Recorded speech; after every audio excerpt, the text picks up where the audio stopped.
Hi, it's Christina with the Sisyphean Journal, and the aftermath of Angela's death kind of highlights the difference between ordinary pro-choice citizens and the abortion lobby.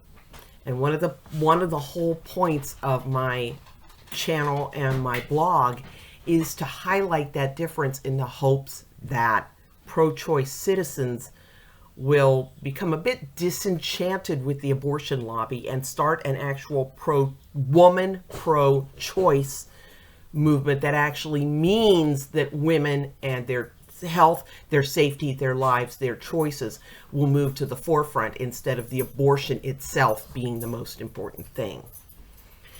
Angela Hall was a 27-year-old mother of 5 and felt unable to deal with a 6th child. She saw an advertisement for Dr. Thomas Tucker's office in Alabama. Now, I'm unsure whether this was his office or a clinic. It certainly passed itself off as a clinic. The ad pictured a couple walking arm in arm and said that Tucker did abortions to 24 weeks. So Angela called to schedule an appointment.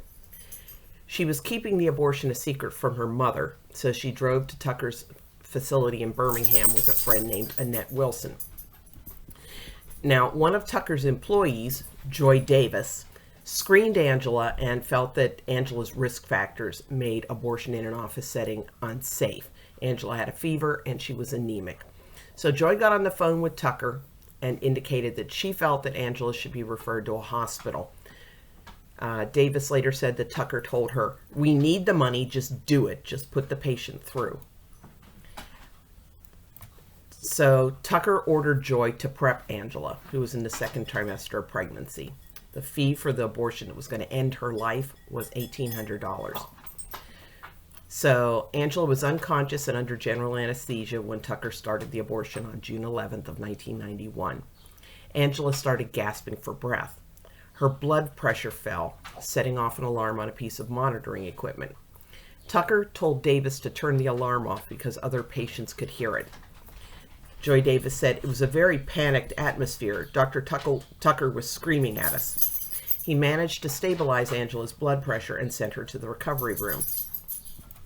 While she was in recovery, Angela bled so severely that Joy Davis became alarmed and called an ambulance. Blood was running down the table, she tearfully told reporters. It was pooling on the floor and running down behind her back.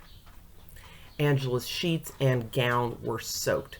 Davis said that Tucker told her that he was the doctor and that if anybody was going to make a decision to call the ambulance, it was going to be him, which kind of implies that they didn't have a protocol in place for when to call the ambulance. Davis reported to Tucker that Angela was bleeding through the packing put in place after the abortion and asked him to do something for his patient. "What do you want me to do?" he asked her. "I don't know," Davis said. She responded, "but I want you to do something. She's going to lay here and die." "Fine, call the fucking ambulance," Tucker said before leaving the building, according to Joy Davis. He was loath to call an ambulance, Davis reported, because he had already referred a patient to a hospital that day for complications. So Angela was taken to the hospital where she suffered respiratory failure, clotting, and sepsis.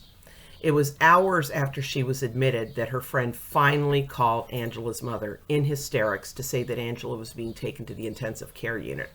Now, Annette didn't mention the abortion.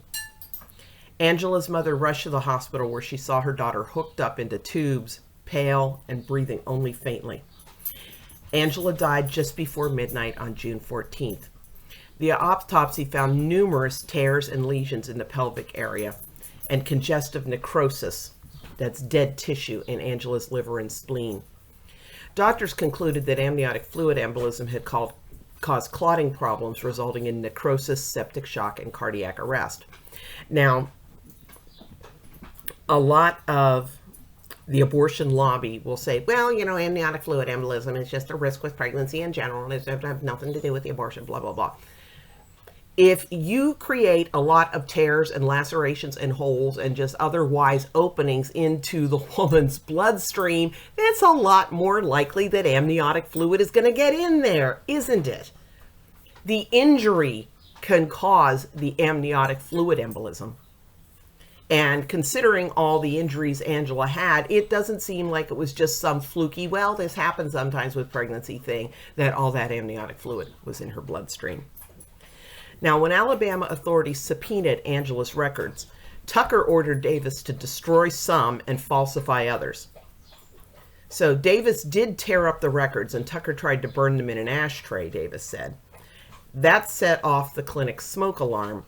Tucker put out the fire, bagged up the papers, and told Davis to take the papers to the basement and burn them.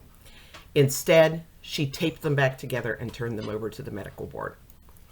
Now, during the initial investigation, the board learned that Tucker allowed his untrained staff to do medical procedures, including inserting the laminaria sticks to dilate a patient's cervix prior to the abortion, when he wasn't even in the state, much less at the clinic.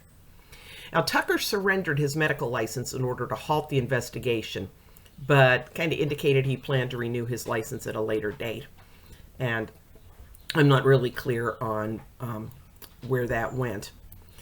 But it's interesting to note that in the publicity surrounding the lawsuit filed by Angela's family, Ron Fitzsimmons of the National Coalition of Abortion Providers, among other pro-choice groups, balked at efforts to close Tucker down on the grounds that he was the only provider in Alabama, so that was better than not having anybody performing abortions at all. Now, my pro-choice listeners, I ask you, which do you think is better for Alabama's women? Somebody like Tucker doing abortions in a clinic that appears safe but has all those problems, or traveling a little further? So Angela's parents took their 5 children into their 2-bedroom house, and her youngest child was left with no memories of his mother, only of taking flowers to her grave.